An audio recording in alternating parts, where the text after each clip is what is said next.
Hello বন্ধুরা, তোমাদেরকে সবাইকে লাসাই স্টাডি বেঙ্গলি চ্যানেলে স্বাগত জানাই। সো আগের দিন যে ফার্স্ট যে ভিডিওটা হয়েছিল, সেই ভিডিওতে আমরা চাপ সম্বন্ধে ডিসকাস করেছিলাম। তোমাদেরকে শুরুতেই বলে দিই, কেউ যদি এই ভিডিওগুলি ফলো করে থাকো, তাহলে তোমাদের যে মাধ্যমিক এক্সাম আছে সেই 2 মাসের মধ্যে তোমরা 60+% ফিজিক্যাল সায়েন্সে পাবে বা 70+% পাবে। কত? তোমাদের রিটেন নাম্বার 90 নম্বরের হয়, সেই 90 নম্বরে 70 থেকে 75 নম্বর পাবেই। তাহলে তোমরা যত জলদি পারো এই ভিডিওটি শেয়ার করো এবং তোমরা সাবস্ক্রাইব করে থাকো এবং ফুল ভিডিওটি নিশ্চয়ই দেখবে। কারণ এক একটি ইনফরমেশন যে দেওয়া হয়, এক একটা টপিকের যে ছোট ছোট মাইক্রো টপিকস রয়েছে সেগুলো আমি ডিটেলসভাবে ডিসকাস করি। তারও মধ্যে যদি কারো কোনো ডাউট থাকে, তাহলে আমার যে হোয়াটসঅ্যাপ নাম্বার রয়েছে সেই হোয়াটসঅ্যাপ নাম্বারে বা আমার টেলিগ্রাম চ্যানেলে তোমরা মেসেজ করতে পারো, ঠিক আছে? বা এর থেকেও যদি অন্য কিছু তোমাদের ডিমান্ড বা অন্য কিছু কোনো টপিকের উপর তোমরা বুঝতে না পারো, সেটা কমেন্ট সেকশনে আমাকে জানাতে পারো, ঠিক? তাহলে আগের দিন আমরা ডিসকাস করেছিলাম যে চাপ কি। ওকে, তাহলে চাপ মানে কি হচ্ছে, এই যে একটা পাত্র যদি থাকে, একটা কন্টেনার, তাহলে সেই কন্টেনারের মধ্যে কি থাকে? একটা ছোট ছোট অণু থাকে। ওকে, ছোট ছোট অণু থাকে। এই অণুগুলি র্যান্ডম ভাবে হেপাজাইটলি কি করে পাত্রের দেওয়ালে কি করে ধাক্কা দেয়। যখন ধাক্কা দেয় না, সেই সময় কি হয়, তাদের বেগের পরিবর্তন হয়। ফার্স্ট ভিডিওটাই আমরা বলেছিলাম, বেগের পরিবর্তন হয় মানে এরা এদিক থেকে এদিক ওদিক যেদিক পারে ছুটোছুটি করতে থাকে। যখন ছুটাছুটি করতে থাকে তখন পাত্র কি করে একটা ধাক্কা বা একটা আঘাত ফিল করতে পারে। ছোট্ট একটা মাইক্রো যদি কোনা ওই পাত্রের দেওয়ালে যদি আঘাত করে, তাহলে সে দেওয়াল কোনো কিছু বুঝতে পারে না। কিন্তু একটা জায়গা জুড়ে, একটা এরিয়া জুড়ে, একটা ক্ষেত্রফল জুড়ে, একটা জায়গা জুড়ে যদি অনেকগুলো কোনা একসাথে ধাক্কা দেয়, তাহলে সেই দেওয়াল একটা ধাক্কা বা আঘাত অনুভব করতে পারে। তাহলে চাপের যদি আমরা ডেফিনেশনটা পড়ি বা চাপের সংজ্ঞাটা পড়ি, তাহলে চাপের সংজ্ঞার মধ্যেই রয়েছে অনেকগুলো অণু যদি পাত্রের দেওয়ালে একক ক্ষেত্রফলে যে বল প্রয়োগ করে, একক ক্ষেত্রফলে যে বল প্রয়োগ করে। ওকে, মানেটা বুঝতে পারলে? মানেটা হচ্ছে অনেকগুলো অণু একটা জায়গা জুড়ে একক ক্ষেত্রফলে মানে একটা জায়গা জুড়ে যে বল প্রয়োগ করে, তাকে কি বলা হয়? বলের বা তাকে কি বলা হয়? তাকে চাপ বলা হয়। তাকে চাপ বলা হয়। ওকে, তাকে কি বলা হয়? চাপ বলা হয়। কেউ কেউ নোট ডাউন করতে চাও, নোট ডাউন করতে পারো। ওকে, তাকে কি বলা হয়? চাপ বলা হয়। Okay, each and every word is important. So প্রত্যেকটি ওয়ার্ড এবং প্রত্যেকটি ডেফিনেশন বা যতগুলি আমি এখানে তোমাদের মাইক্রো মাইক্রো টপিক, ছোট ছোট ক্ষুদ্র ক্ষুদ্র টপিক ডিসকাশন করছি, সেগুলো তোমরা নোট ডাউন করতে পারো। ওকে, তাহলে অ্যাকচুয়ালি ভরবেগের পরিবর্তনের হারকেই বল বলা হয়। মানে কি, এই কলমটা এখন কি আছে? রেস্টে আছে বা কি আছে? স্থির অবস্থায় আছে। তাহলে এর বেগ কত? বেগ মানে যাচ্ছে কত? কোথাও যাচ্ছে না, এই চুপচাপ আছে, জিরো। এর কি? বেগ জিরো। কিন্তু এই কলমটাকে যখন আমি ছুঁড়ে ফেলে দেব, তখন এর একটা বেগের পরিবর্তন হবে। বেগের পরিবর্তন হবে মানে এর স্পিডটা বেড়ে বেড়ে যাচ্ছে বা কখনো কমে কমে যেতে পারে। যখন পড়ার অবস্থায় থাকবে তখন এর স্পিড কমে কমে যেতে পারে, যখন আমি ছুঁড়ে ফেলবো তখন এর স্পিড বেড়ে যাচ্ছে। তাহলে একটা বেগের পরিবর্তন হচ্ছে, সেটা বাড়তেও পারে বা কমতে পারে, ঠিক আছে? তেমনিভাবে এই যদি কন্টেনারে গ্যাসের অণুগুলোকে আমি বিবেচনা করি, তাহলে এই গ্যাসের অণুগুলি কি করছে? র্যান্ডামলি ওই সেই পাত্রের দেওয়ালে কি করছে? ধাক্কা মারছে। তাহলে তাদেরও একটা বেগের পরিবর্তন হচ্ছে। ভর কখনো পরিবর্তন হয়নি, কারণ ভর এমন একটা জিনিস হচ্ছে যেটা কোনোদিন পরিবর্তন হয়নি। ভর মানে আমার মধ্যে যে রক্ত রয়েছে, আমার শরীরের মধ্যে যে রক্ত রয়েছে, যে শিরা ধমনী হার্ট, এই সমস্ত জিনিসগুলোর যে যে রয়েছে, যত জিনিসগুলো দিয়ে আমি তৈরি, যত পার্সেন্ট জল দিয়ে তৈরি সেটাকে কি বলবো ভর। এবং সেটা আমি আকাশ উপরে চলে যাই এবং বা পৃথিবীর গর্তে চলে যাই, ভর কখনো চেঞ্জ হবে না। ওকে, তাহলে আমার কোন জিনিসটা চেঞ্জ হয়? আমি যদি দৌড়াতে শুরু করি তাহলে আমার বেগের পরিবর্তন হচ্ছে। বেগ মানে কি হচ্ছে? আমি যদি স্পিডে দৌড়াই বা আস্তে দৌড়াই তাহলে আমার বেগের পরিবর্তন হচ্ছে। ওকে, তাহলে সেই বেগের যদি পরিবর্তন হয় এবং পাত্র যদি একটা ধাক্কা অনুভব করতে পারে, একটা ধাক্কা অনুভব করে, তাহলে তাকে কি বলবো? বল। মনে রাখো এই কলমটা আছে, এই কলমটার এখন কি বেগ 0, কিন্তু এই কলমটাকে আমি যখন ছুঁড়ে ফেলবো তখন কি হচ্ছে? এর একটা বেগের পরিবর্তন হচ্ছে। ঠিক আছে, একটা বেগের পরিবর্তন হচ্ছে। যখন বেগের পরিবর্তন হচ্ছে আমার সামনে যে দেওয়ালটা আছে সেই দেওয়ালটা যে এটা কি করবে? হিট করবে, ধাক্কা দেবে। সেই সময় দেওয়াল একটা বল অনুভব করবে এবং কেউ আমাকে ধাক্কা দিল। ঠিক আছে, কেউ আমাকে ধাক্কা দিয়েছে। ঠিক আছে, কিন্তু এই যে পাত্রের দেওয়ালে ছোট ছোট অণু রয়েছে না, এই অণুগুলো একটা গতিবেগ রয়েছে। এরাও এদিক ওদিক কি করছে? এরাও এদিক ওদিক ছুটাছুটি করছে, এরাও এদিক ওদিক ছুটাছুটি করছে, এইদিকে ওদিকে ওদিকে ওদিকে র্যান্ডম ভাবে, এবং পাত্রের দেওয়ালে ধাক্কা করেছে। যদি এই কলমটা একটা ছোট্ট অণু হয়, অতি ক্ষুদ্র অণু, আর আমি সেই দেওয়ালে যদি ধাক্কা মারি তাহলে সেই দেওয়ালটা কোনো বুঝতে পারবে না, মনে হবে ওর কেউ যেন আমাকে ছোট একটা পিঁপড়ে বা চিমটি আমাকে, পিঁপড়ে বা ছোট একটা এন্ড আমাকে ধাক্কা দিয়েছে। সেই দেওয়াল কোনো কিছু বুঝতে পারবে না। কিন্তু অনেকগুলো কলম যদি একসাথে আমি কি করি? সেই দেওয়ালে ধাক্কা দিই একটা এরিয়া জুড়ে বা একটা ক্ষেত্রফল জুড়ে, এরকম ধাক্কা মারি একটা জায়গা জুড়ে, তখন সেই দেওয়াল কিছু একটা বুঝতে পারবে না। এবারে মনে হচ্ছে কেউ আমাকে বল প্রয়োগ করছে। তেমনি এই গ্যাসের পাত্রে যখন একটা ছোট বা একটা ক্ষুদ্র কণা এই দেওয়ালের উপর ধাক্কা দেয়, এই পাত্রের দেওয়ালে যখন একটা ক্ষুদ্র কণা এই পাত্রের দেওয়ালে ধাক্কা দেয়, তখন সে ধাক্কাটা বুঝতে পারে না। কিন্তু অনেকগুলো কণা একসাথে যখন একটা জায়গা জুড়ে লম্বভাবে যখন একটা বল প্রয়োগ করে না, সেই সময় সে দেওয়াল বা পাত্রের দেওয়াল বুঝতে পারে না এই সময় কেউ আমার উপর বল প্রয়োগ করছে বা তার বেগের পরিবর্তন হচ্ছে, যে বল প্রয়োগ করছে, তখন তাকে কি বলবো? চাপ। তাহলে পাত্রের দেওয়ালে যদি একক ক্ষেত্রফল মানে একটা জায়গা জুড়ে যদি কোনো বল প্রয়োগ করা হয় তাহলে তাকে কি বলবো? চাপ। বুঝতে পারছো? বা চাপকে আমরা এইভাবে লিখতে পারি। ওকে, চাপ আমরা লিখতে পারি, চাপ মানে হচ্ছে বল বাই ক্ষেত্রফল। কি বলবো? বল বাই ক্ষেত্রফল। ওকে, চাপকে আমরা কি বলবো? বল বাই ক্ষেত্রফল। অর্থাৎ একটা ক্ষেত্রফল বা জায়গা জুড়ে বা এরিয়া জুড়ে যে বলটা প্রয়োগ হচ্ছে তাকে কি বলবো? চাপ। মনে রাখবে যদি ক্ষেত্রফল যদি বেড়ে যায় তাহলে চাপটা কি হয়ে যাবে? কমে যাবে। ওকে, এবং যদি ক্ষেত্রফল কমে যায় তাহলে চাপটা বেড়ে যাবে। ওকে, মানে কি হচ্ছে? ধরে নাও, ওকে, আমার এই হাতটা একটা পুরো জায়গা বা একটা ক্ষেত্রফল। ওকে, এবং এই ক্ষেত্রফলটা এখন কি আছে? বেড়ে গেছে। তাহলে আমার এই মাথার উপর যদি আমি বল প্রয়োগ করি বা বল প্রয়োগ করি তাহলে চাপটা আমি অনেক কম বুঝতে পারবো, কারণ ক্ষেত্রফলটা বড় আছে, বেশি আছে। ওকে, তাহলে আমি চাপটা অনেক কম বুঝতে পারবো। ওকে, কিন্তু যদি এরপর আমি যদি ক্ষেত্রফলটাকে কমিয়ে দিই আর মাথার উপর প্রেস করি তাহলে আমি চাপটা বেশি বুঝতে পারছি, আমি চাপটা বেশি বুঝতে পারছি। দেখো, এখন আমার ক্ষেত্রফল বেশি কিন্তু চাপটা কম মনে হচ্ছে, কিন্তু এখন ক্ষেত্রফল কম, চাপটা বেশি মনে হচ্ছে। ওকে, বেশি মনে হচ্ছে, মানে হচ্ছে ক্ষেত্রফল যদি বেড়ে যায় তাহলে চাপটা কমে যাবে, বা ক্ষেত্রফল কমে যায় তাহলে চাপটা বেড়ে যাবে। ওকে, এটা হচ্ছে চাপের একটা আমরা, ঠিক আছে, গাণিতিক প্রকাশ। চাপকে পি দ্বারা লেখা হয়, প্রেসার। পি মানে প্রেসার মানে চাপ, আর বলকে বলা হয় এফ, ফোর্স, আর ক্ষেত্রফলকে বলা হয় এরিয়া।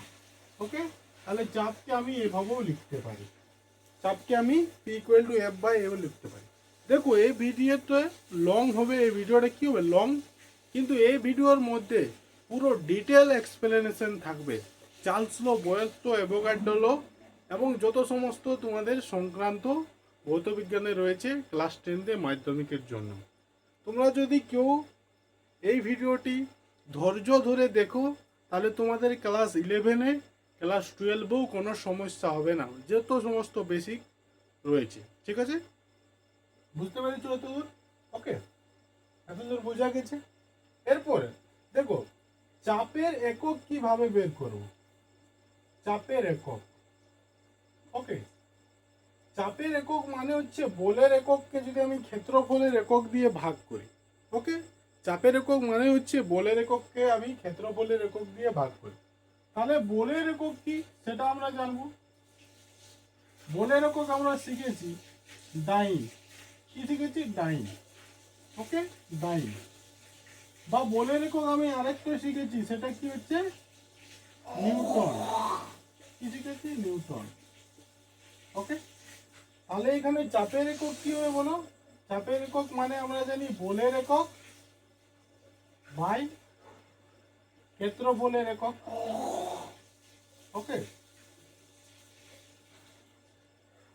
তাহলে এখানে বলের একক কি হবে?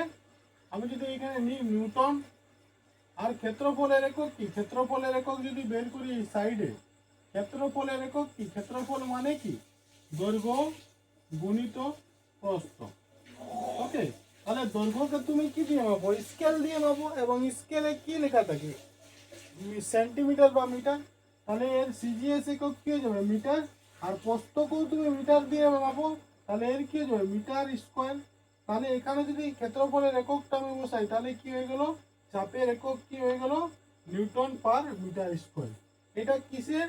এটা হয়ে যাচ্ছে তোমার এসআই। ওকে, এটা কি হয়ে যাচ্ছে? এসআই। ওকে, এবং চাপের একক যদি তুমি কিসে সিজিএস এ বার করো, তাহলে কি হয়ে যাবে? ডাইন পার সেন্টিমিটার স্কোয়ার। এটা হয়ে যাচ্ছে চাপের একক। ঠিক আছে, তাহলে এখন পর্যন্ত আমরা যে যে টপিকগুলো পড়লাম, তার মধ্যে পড়লাম চাপ কি, ওকে, এবং চাপের একক কি, এবং চাপের গাণিতিক যে ফর্মুলা রয়েছে সেটা বের করলাম। এখন আমরা দেখব চাপ ক রকমের। ওকে, চাপ ক রকমের। ওকে, ওকে, এখন আমরা যে জিনিসটা দেখব সেটা হচ্ছে চাপ ক রকমের। ওকে, তাহলে মনে রাখবে চাপ হচ্ছে মেনলি টু টাইপস। ওকে, টু টাইপস। আমরা যেটা পড়ব সেটা হচ্ছে একটা বায়ুমণ্ডলীয় চাপ। ওকে, বা একে বলা হয় অ্যাটমসফেরিক চাপ বা এটিএম। আর আরেকটা যেটা হচ্ছে মানুষের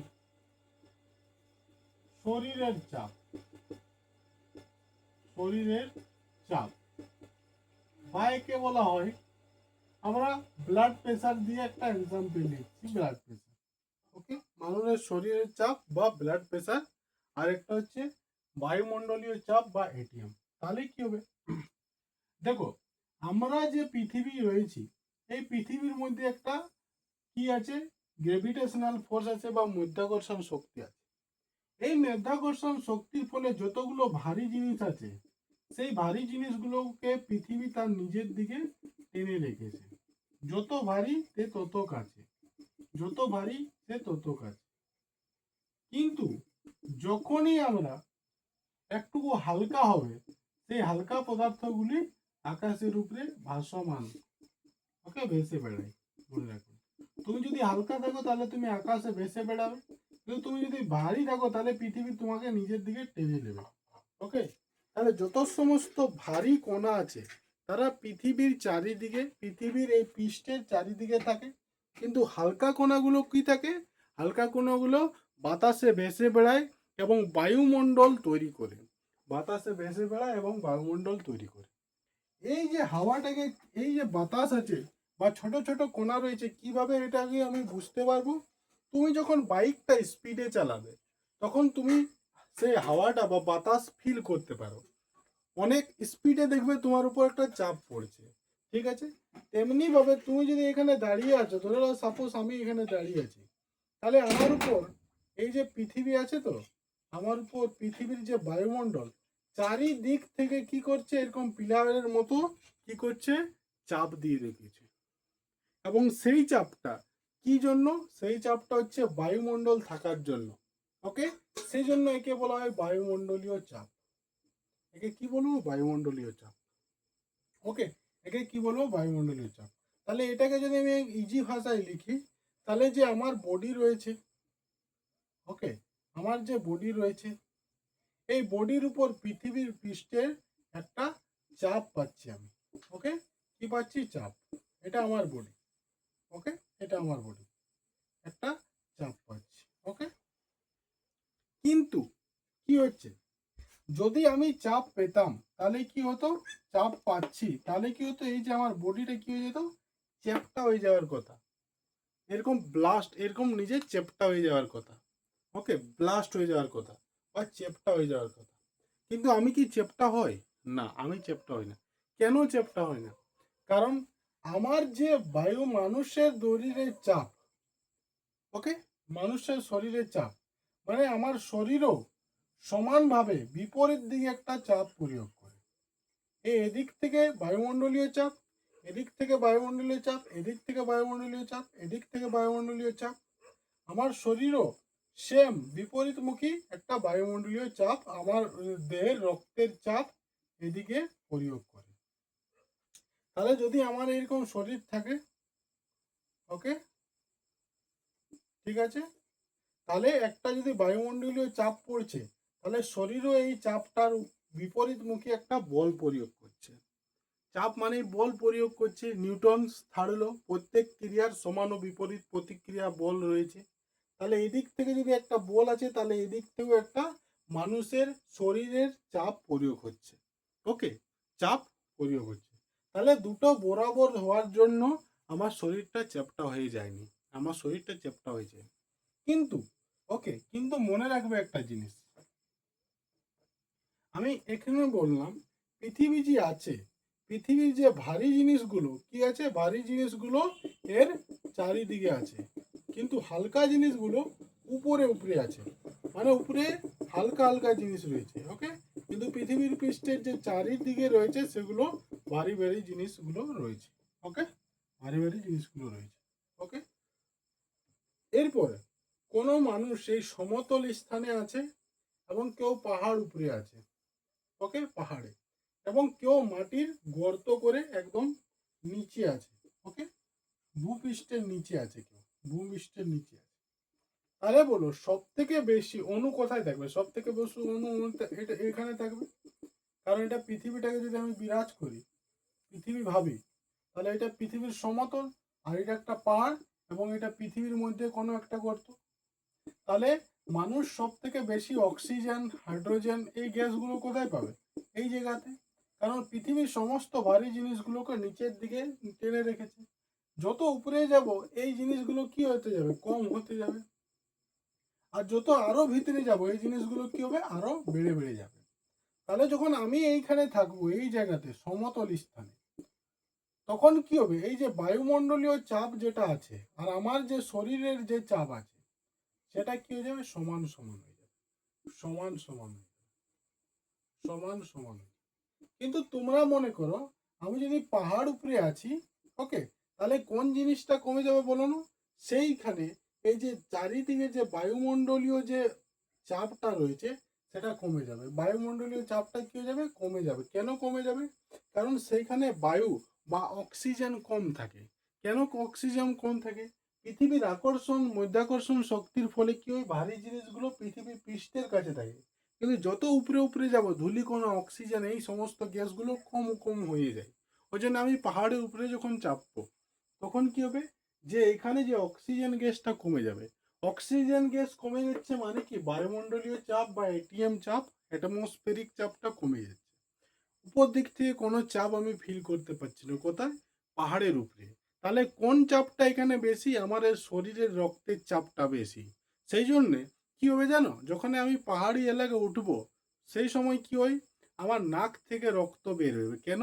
কারণ আমার ভিতরের চাপটা বেড়ে গেছে, এবং সে যেখান থেকে ছিদ্র পাবে সেখান থেকে বের হওয়ার চেষ্টা করবে, এবং ইজি ওয়ে ইজ নোজ, নাকের দিক থেকে রক্ত বের হতে পারে।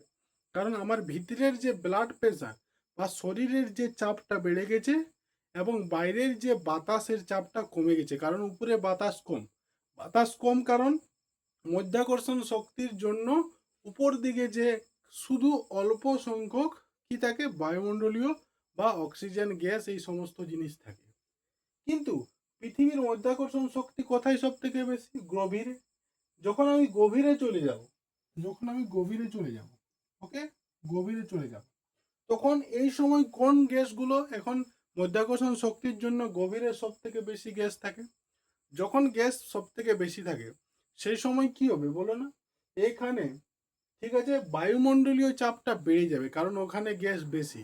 পৃথিবীর সমস্ত জিনিসকে টেনে রেখেছে কোথায়? ওর মধ্যে। ওকে, সেই সময় ওইখানে কি হবে, যে বায়ুমণ্ডল রয়েছে সেটা বেশি পরিমাণে থাকবে এবং বায়ুমণ্ডলীয় চাপটা কি হয়ে যাবে? বেড়ে যাবে। কিন্তু সেখানে আমার রক্তের চাপটা কি হয়ে যাবে? কমে যাবে।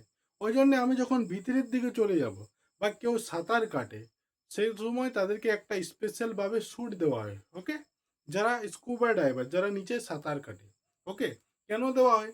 কারণ ওরা যখন নিচে যায় সেই সময় কি হয়, একটা তাদের উপর একটা চাপ প্রয়োগ হয়, বেশি ওখানে গ্যাস রয়েছে। পৃথিবীর পৃষ্ঠের যদি গভীরে চলে যায় সেখানে বেশি পরিমাণে গ্যাস রয়েছে এবং সেই গ্যাসটা মানুষটাকে এরকম প্রেস করতে থাকে, চাপ দিতে থাকে এবং মানুষের যে রক্তের চাপটা সেখানে কমে যায়। বুঝতে পারলে? তাহলে পাহাড় উপরে যদি থাকে কোনো পাহাড় পর্বতের, তাহলে মানুষের রক্তের চাপটা বেড়ে যায়। রক্তের চাপটা বেড়ে গেলে নাকের থেকে রক্ত বের হয়ে যায়, কারণ তার চারিপাশে যে বাতাস রয়েছে সেটা কমে যায়, বা গ্যাসেস রয়েছে, গ্যাস, জলীয় বাষ্প, সেই ধুলো, ধুলি, সেগুলা কমে যায়। সমান সমানে যখন সমান্তরাল স্থানে থাকে তখন সেই বায়ুমণ্ডলীয় চাপ এবং মানুষের রক্তচাপ দুটো সমান থাকে। কিন্তু যখন গভীরে চলে যায় সেখানে কি হয়, অনেক পরিমাণে গ্যাস আছে। কি গ্যাস আছে? বায়ুমণ্ডলীয় গ্যাস আছে, বা বায়ুমণ্ডলীয় চাপটা তখন বেড়ে যায় এবং মানুষের যে নিজের শরীরের রক্তের চাপটা কমে যায়।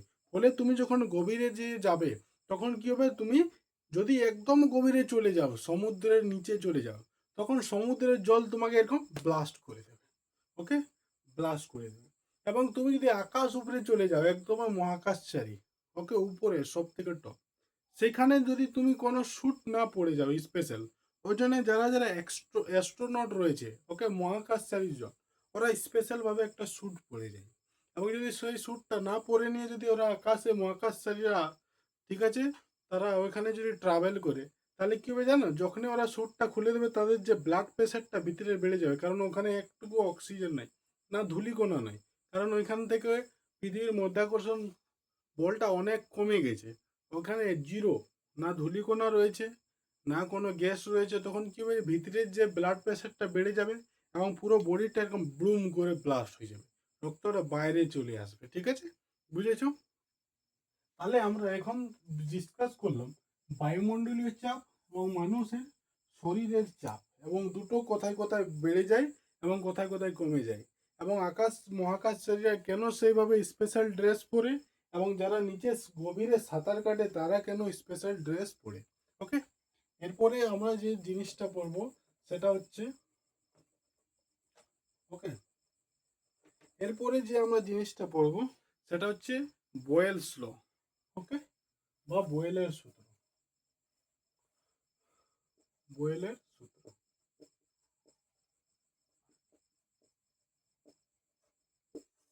ওকে, দেখো, বয়েলসের যে সূত্রটা রয়েছে very very important and easy as compare to the other যতগুলো কি রয়েছে, লস রয়েছে, as compare to others law, the Boyle's law is the very easy and important for Madhyamik examination. Boyle's লটা ভেরি ভেরি ইম্পর্টেন্ট মাধ্যমিক এক্সামিনেশনের জন্য এবং সবচাইতে easy.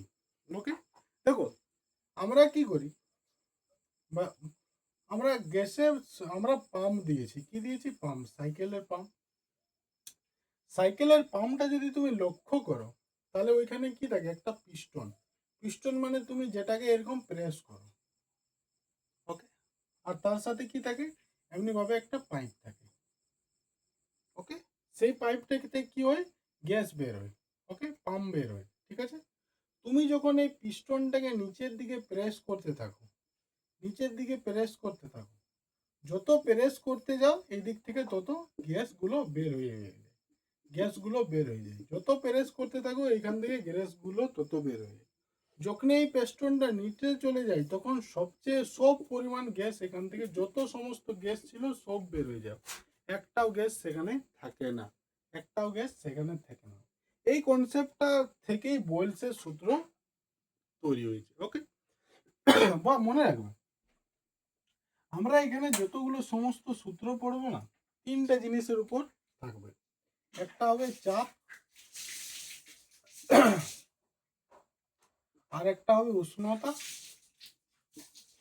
ওকে, আরেকটা হবে আয়তন। ওকে, এই তিনটে জিনিসের উপর ভিত্তি করে চার্লস ল, বয়েলস ল, অ্যাভোগাড্রো ল, যত সমস্ত ল রয়েছে সব সমস্ত ল এখান থেকে হবে। একটা চাপ, একটা উষ্ণতা, একটা হচ্ছে আয়তন। ওকে ওকে, যখন এই চাপের নিয়ে আমরা খেলবো তখন এই দুটো কি থাকবে, ধ্রুবক। আর যখন উষ্ণতার নিয়ে খেলবো তখন এই দুটো ধ্রুবক থাকবে। কি জিনিসটা আমরা ধীরে ধীরে বুঝতে পারবো। ওকে, ধীরে ধীরে কি করবো বুঝতে পারবো।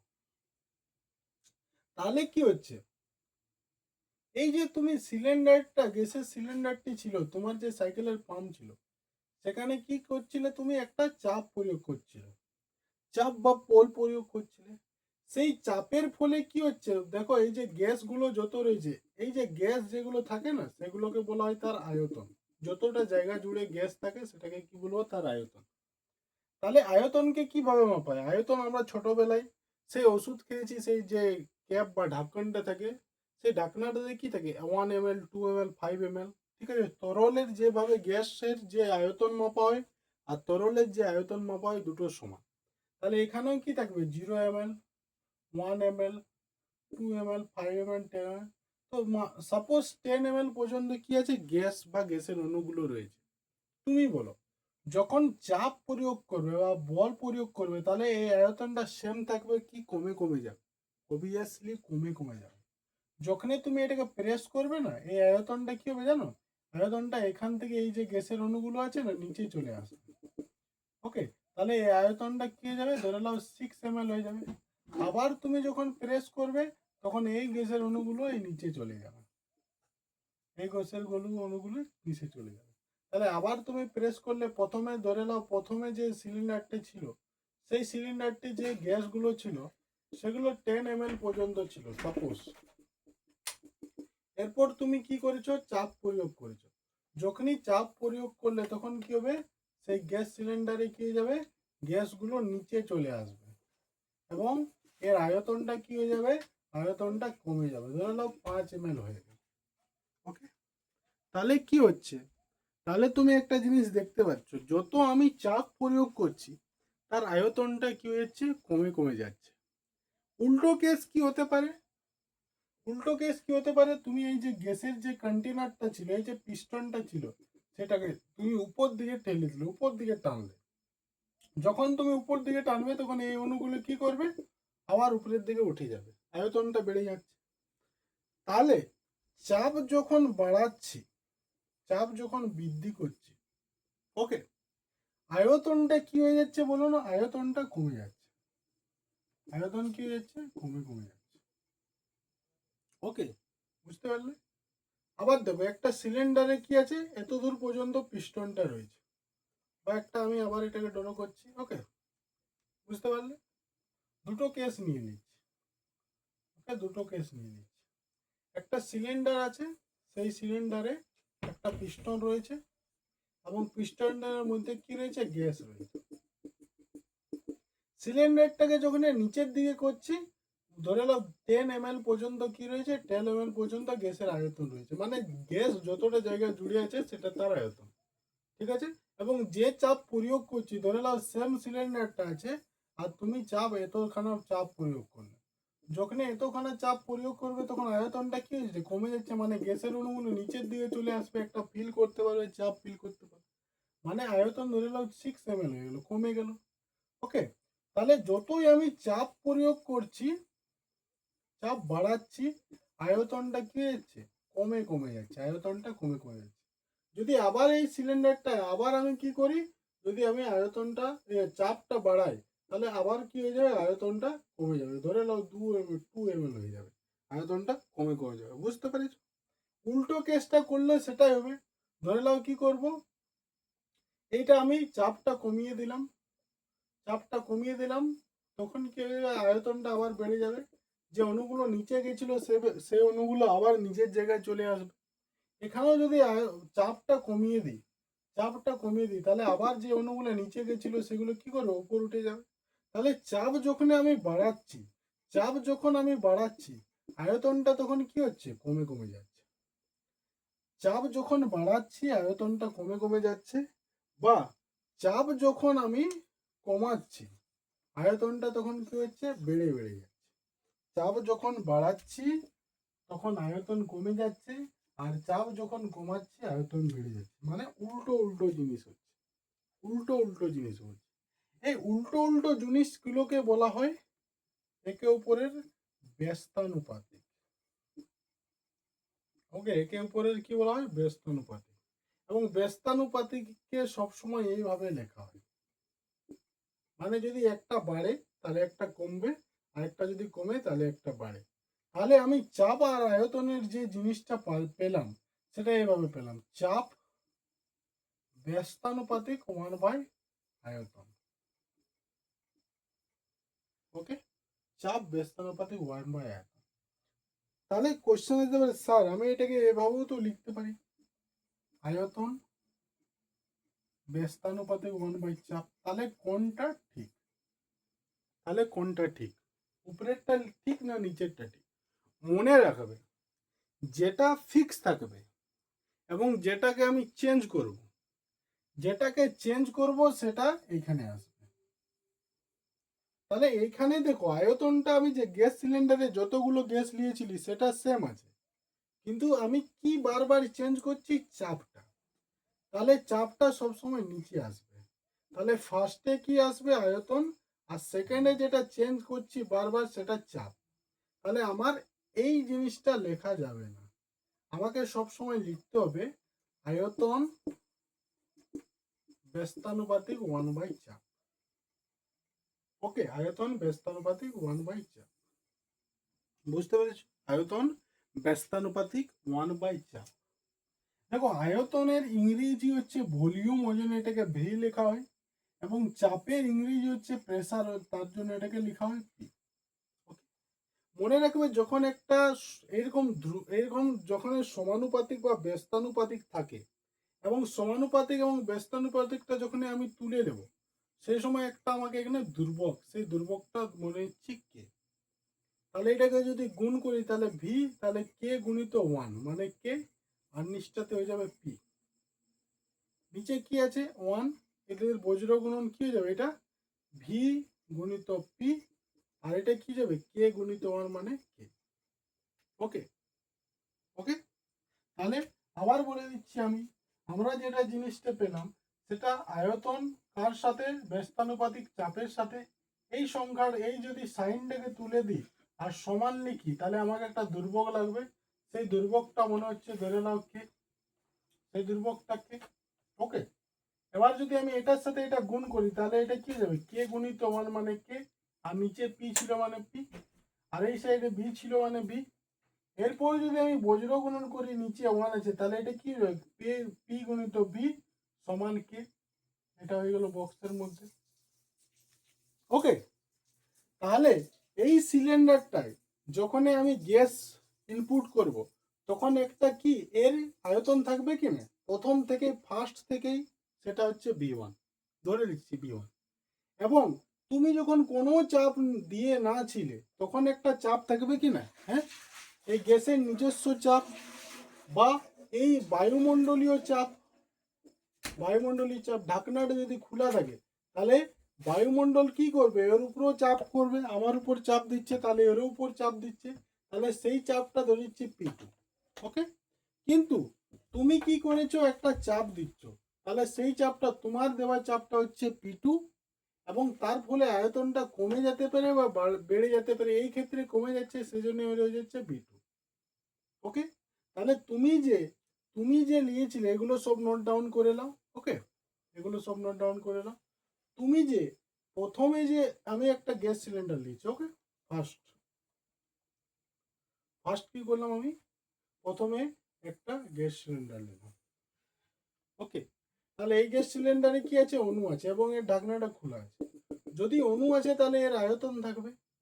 ধরে নিচ্ছি আয়তন মানে V1, মানে ধরে নিচ্ছি এটা 10 ml আছে। এর ফলে কি হবে, বায়ুমণ্ডলও এর উপর একটা চাপ দেবে, তাহলে সেটা ধরে নিচ্ছি P1।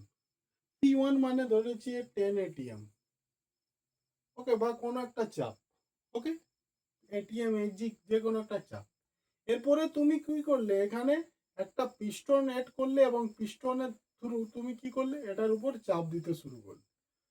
যখন তুমি চাপ দেবে, চাপ বাড়াচ্ছ, তখন কি হয়ে যাবে বলো না, এর যে আয়তনটা, এর আয়তনটা কমে যাবে। 10 থেকে ধরে নাও এর V2 হয়ে গেছে এখন 6 ml, এবং তুমি যে চাপ দিয়েছো সেটা হচ্ছে P2, ওকে, সেই হচ্ছে P2।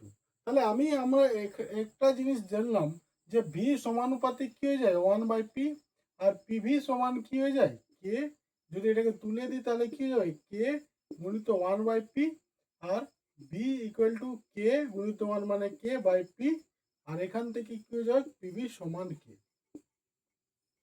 বা এটা যদি V1 আর P1 থাকে, তাহলে এটার ক্ষেত্রে আমরা বলবো P1 V1 ইকুয়াল টু কে।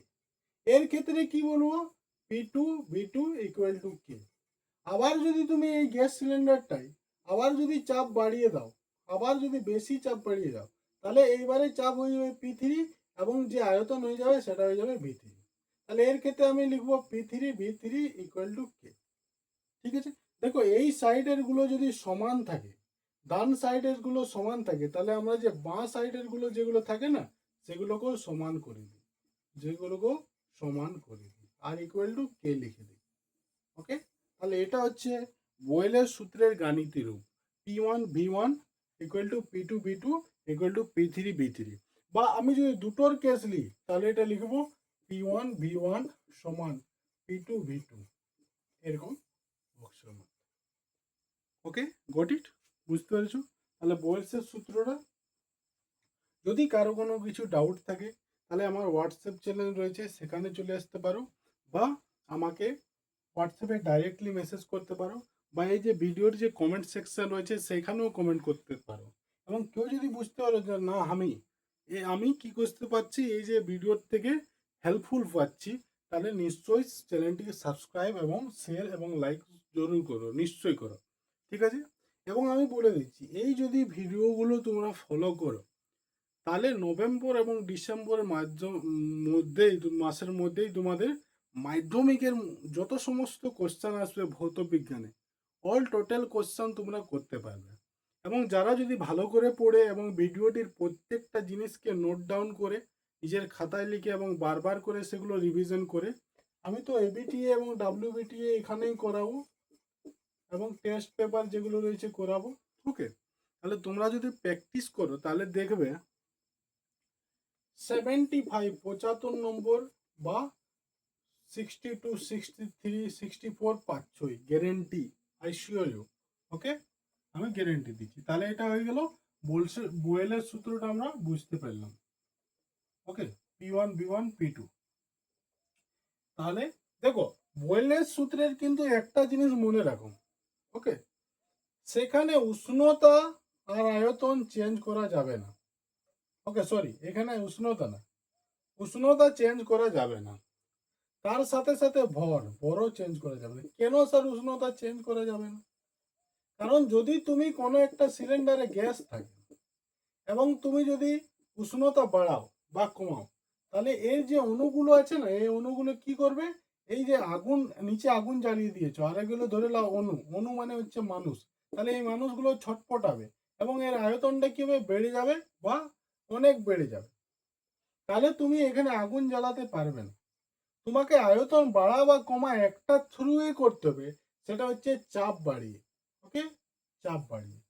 অন্য কোনোভাবে তুমি আয়তন বাড়া বা কমা করতে পারো না। শুধুমাত্র তুমি আয়তন বাড়াতে পারো শুধুমাত্র এই যে চাপ দিয়ে, ওকে।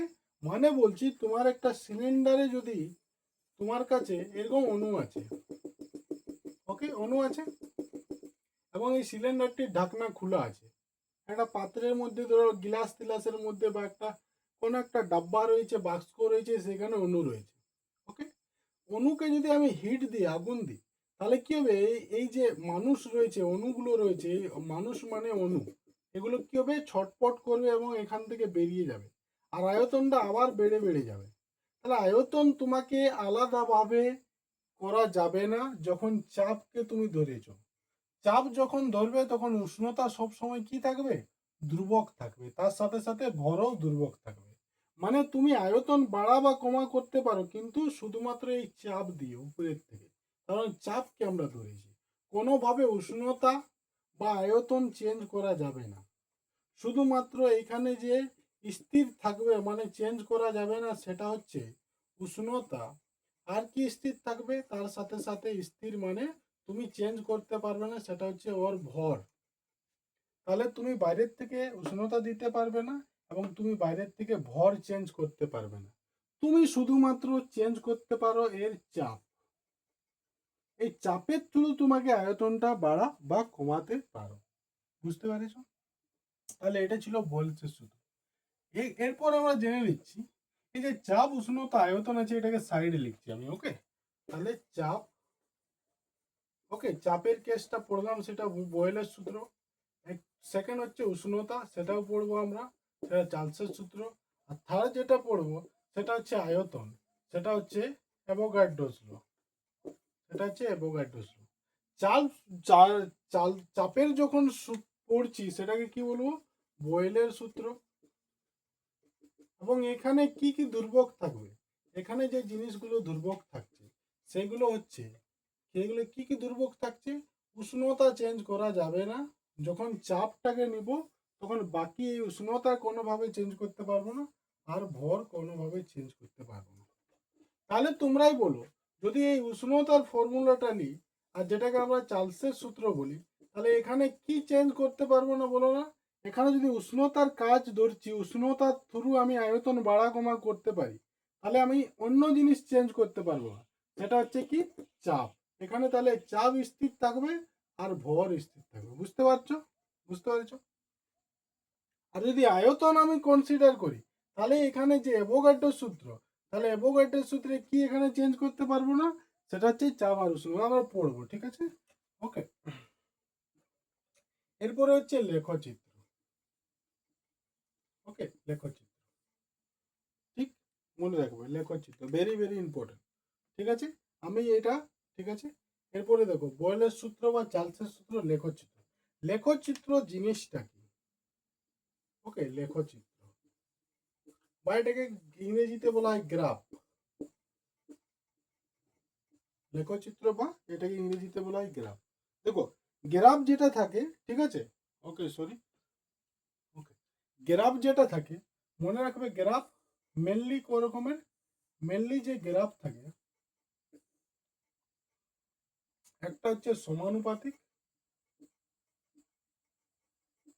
আর একটা হচ্ছে ব্যস্তানুপাতিক। একটা সমানুপাতিক, একটা ব্যস্তানুপাতিক, তার সাথে আরেকটা গ্রাফ রয়েছে, সেই গ্রাফটাকে বলা হয় নো চেঞ্জ বা ধ্রুবক, বা নো চেঞ্জ, কোনো কিছু চেঞ্জ না। ওকে, তাহলে কোনো কিছু চেঞ্জ না যে লেখচিত্রটা হবে সেটা এরকম হবে। ওকে, একটা জিনিস আছে এবং সেটা কোনো চেঞ্জ নেই, মানে এরকম সোজা দাঁড়ি। ওকে, যেটা ব্যস্তানুপাতিক গ্রাফটা হবে সেটা হবে এরকম, আর যেটা সমানুপাতিক গ্রাফ হবে সেটা হবে এরকম, সমান সমান। এক্সাম্পল কি? এক্সাম্পল ধরে নিচ্ছি, আমি এইদিকে লিখছি তোমাদের স্কুলের ছাত্র। ওকে, ছাত্রর বয়স, আর এইদিকে লিখছি ছাত্রের ওজন, ছাত্রের ওজন। তাহলে জিরো থেকে 10 পর্যন্ত যেগুলো ছেলে রয়েছে, 0 থেকে 20 বছর পর্যন্ত যারা রয়েছে, 30 বছর পর্যন্ত রয়েছে, 40 বছর পর্যন্ত রয়েছে। তাহলে বলো 1 থেকে 0 বছর পর্যন্ত যাদের বয়স রয়েছে, তাদের ওজন রয়েছে ধরে নিচ্ছি 30 কিলো। ওকে, 30 কিলো। দেখো এইদিকে কত বাড়ছে, এদিকে 10 ঘর করে বাড়ছে, তো 10 ঘর করে। ওকে, তাহলে যদি এই 20 বছরের ছেলেগুলোর বয়স যদি 40 হয়, আর যদি এই 30 বছরের ছেলেগুলোর ওজন যদি 50 হয়, এবং 40 বছরের যদি ছেলেগুলির ওজন 60 হয়, তাহলে দেখো এইদিকেও 10 ঘর করে বাড়ছে, এদিকে ছাত্রের ওজন ছিল ওজন, এদিকেও কি হচ্ছে 10 ঘর করে বৃদ্ধি পাচ্ছে, এদিকেও 10 ঘর করে বৃদ্ধি পাচ্ছে, সমান সমান হচ্ছে। ওকে, তাহলে এইদিকেও 10 বছর করে বৃদ্ধি পাচ্ছে, 10 থেকে 10 বছর, 20 বছর, 30 বছর, 40 বছর, প্রথমে 10 বছর, তারপর 20 বছরের ছেলে, তারপর 30 বছর ছেলে, তারপর 40 বছরের ছেলে। এবং এইদিকেও যে বয়সটা আছে বা ওজনটা আছে সেটা কি আছে, প্রথমে 40, তারপরে 50, তারপরে 60, মানে সমান সমান। এদিকে যদি 10 ঘর বৃদ্ধি পাচ্ছে তাহলে এদিকেও 10 ঘর বৃদ্ধি পাচ্ছে, এদিকেও যদি 10 ঘর বৃদ্ধি পাচ্ছে তাহলে এদিকেও 10 ঘর বৃদ্ধি পাচ্ছে। এই গ্রাফটাকে যদি আমি এইখানে আবার ড্র করি, তাহলে এখানে যদি 10 বছরের ছেলে, 20 বছরের ছেলে, 30 বছরের ছেলে আর 40 বছরের বয়সের ছেলে, এইখানে যে ওজনটা আছে দেখো, এইখানে যে 1-এর বা একটু 20 বছরের যে গ্রাফটা হবে সেটা দেখো এখানে আছে। কিন্তু যখনই আমি 30 বছরের কেসটা চলে যাব না, 30 বছরের দেখো কমে গেল। তাহলে 20 বছরের যে আর ওজন ছিল, ধরে নাও এইদিকেও আমি ওজনটাকে লিখছি 30, 40, 50, 60। তাহলে আমি প্রথমে বলবো 10 বছরের ছেলের ওজন কত ভাই, তাহলে এইদিকে হচ্ছে বয়স আর এদিকে হচ্ছে ওজন, ওজন। ওকে, আর এদিকে হচ্ছে বয়স। তাহলে 10 বছরের ছেলের ওজন দেখো কত আছে, এটাকে যদি আমি সোজা নিয়ে যাই তাহলে 60-এর কাছাকাছি। কিন্তু 20 বছরের ছেলের ওজনগুলো দেখো হঠাৎ করে কমে গেল। মানে একটা বয়সটা কিন্তু বেড়ে গেছে, একদিকে বাড়ছে আর একদিকে ওজনটা কমে গেছে। দেখো 30 বছর বয়স মানে আবার বাড়লো, কিন্তু ওজনটা দেখো কমে গেল আবার। একটা যদি বাড়ছে আর একটা কমে কমে আসছে। 40 বছর বয়স দেখো, 30 থেকে 40 বছর বয়স হয়ে গেল, মানে বাড়ে গেছে কি বয়সটা, কিন্তু তাদের ওজনটা দেখো আবার কমে গেছে, এখানে 30-এর নিচে যাবে। যদি আমি 10 বছরের ছেলের ওজন দেখি তাহলে কত ওজন আছে দেখো, 60-এর কাছে মিলিত হচ্ছে, মানে 60। 10 বছরের ছেলের ওজন কত হচ্ছে 60। 20 বছরের ছেলের ওজন কত হয়ে গেল 40। 30 বছরের ছেলের ওজন কত হয়ে গেল 30 বছরের 30। ওকে, 40 বছরের ওজন কত হয়ে যাবে, কমে যাবে। ওকে, 20-র কাছাকাছি।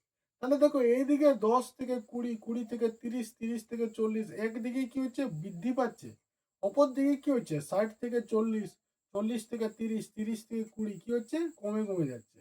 তাহলে একদিকে বৃদ্ধি পাচ্ছে, এদিকে কি হচ্ছে বৃদ্ধি পাচ্ছে, আর এদিকে কি হচ্ছে কমে কমে যাচ্ছে, কমে কমে যাচ্ছে।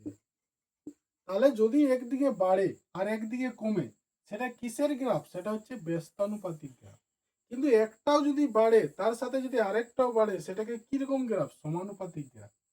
কিন্তু যদি দেখো এইদিকে যদি সমান সমান আছে, দেখো এখানে যত ছিল এখানে তত আছে, এখানেও তত আছে, এখানেও তত আছে, এখানেও তত আছে, একই রকম থাকে, তাকে বলবো সেটাকে দুর্ভোগ গ্রাফ। ওকে, এত দূর কারো কিছু ডাউট থাকে তাহলে নোট ডাউন করে নাও এবং রিভিশন নিশ্চয় করবে। কেউ কিছু যদি বুঝতে না পারো তাহলে ভিডিওটি আবার প্রথম থেকে স্টার্ট করো, যে পোর্শনটা বুঝতে পারছো না সে পোর্শনটা আবার দেখো। তার মধ্যেও যদি কোনো কিছু ডাউট থাকে তাহলে কমেন্ট সেকশন গিয়ে আমাকে নিশ্চয়ই কমেন্ট করো। ওকে, নিশ্চয়ই কমেন্ট করো। ঠিক আছে, 2 মিনিটের একটু ব্রেক নেবো। ওকে, তাহলে দেখো গ্রাফ দেখলাম, তাহলে আমরা একটা জিনিস দেখলাম, পি এর সাথে কি আছে, ভি এর ব্যস্তানুপাতিক। তাহলে এর যে গ্রাফটা পাবো সেটা আমি এইভাবে পাবো। ওকে, এইভাবে পাবো। ঠিক, তাহলে কোশ্চেন আসতে পারে পি ভি লেখচিত্র ড্র করো। ওকে, তাহলে সেটা এইভাবে লিখবে। ওকে, সেটা কিভাবে লিখবে, এমনি করে, মানে ব্যস্তানুপাতিক। আমরা দেখেছি পি এবং বি এর কিরকম সম্পর্ক আছে, ব্যস্তানুপাতিক। ওকে, যেটা চেঞ্জ হয়ে হয়ে যাবে সেটাকে এইদিকে লিখবো, আর যেটা চেঞ্জ হবে না সেটা এদিকে লিখবো। যে আমি সিলিন্ডারটা নিয়েছিলাম সেটা আমি বারবার কি চেঞ্জ করছিলাম বলো তো, চাপটা চেঞ্জ করছিলাম, বারবার চাপটা চেঞ্জ করছিলাম। কিন্তু সেখানে কি আমি কখনো চাপটা চেঞ্জ করছিলাম, যেটা চেঞ্জ করব সেটা এই সাইডে হবে, আর যেটা নো চেঞ্জ সেটা এই সাইডে লিখবো। ওকে, এটা হচ্ছে পিভি লেখচিত্র। এবার দেখো পি ড্যাশ ভি লিখেছি, কিন্তু যদি আমি এটাকে এইভাবে লিখি, কিভাবে বলো, এটাকে এইভাবে লিখবো, পি সমানুপাতিক কে গুণিত 1/v, মানে এটাকে আমি লিখতে পারি পি সমান কে বাই ভি, বা পিভি সমান কে। দেখো পিভি সমান কে, মানে কে হচ্ছে এখানে কি সমানুপাতিক ধ্রুবক। তাহলে যদি আমাকে বলে পিভি লেখচিত্র লেখো, এখানে পি ড্যাশ ভি আর এখানে পিভি লেখচিত্র, তাহলে সেটা কি একটা ধ্রুবক। তাহলে ধ্রুবকের গ্রাফটা সবসময় এরকম হবে। আর এইদিকে কি হবে পিভি, যেটা চেঞ্জ হচ্ছে সেটা হচ্ছে পিভি, আর যেটা নো চেঞ্জ সেটা হচ্ছে ধ্রুবক এদিকে। তাহলে এটা পিভি গ্রাফ হয়ে গেল। ওকে, তাহলে আমরা পিভি গ্রাফটা দেখলাম, পি ড্যাশ ভিটাও দেখলাম, আর পিভি সমান ধ্রুবক বা কনস্ট্যান্ট গ্রাফটাও দেখলাম। এটা কি হচ্ছে একটা ব্যস্তানুপাতিক গ্রাফ, আর একটা কি হচ্ছে একটা ধ্রুবক গ্রাফ। তাহলে আমরা আজকে যে টপিকগুলো ডিসকাস করলাম তার মধ্যে যদি কারো কোনো কিছু ডাউট থাকে, তাহলে আমার যে হোয়াটসঅ্যাপ রয়েছে সেই হোয়াটসঅ্যাপে কি করতে পারো, কমেন্ট করতে পারো, বা আমার যে টেলিগ্রাম চ্যানেলটি রয়েছে সেখানেও তোমরা মেসেজ করতে পারো, বা হোয়াটসঅ্যাপেও ডাইরেক্টলি, বা ইউটিউবের যে কমেন্ট সেকশন রয়েছে সেখানেও কমেন্ট করতে পারো।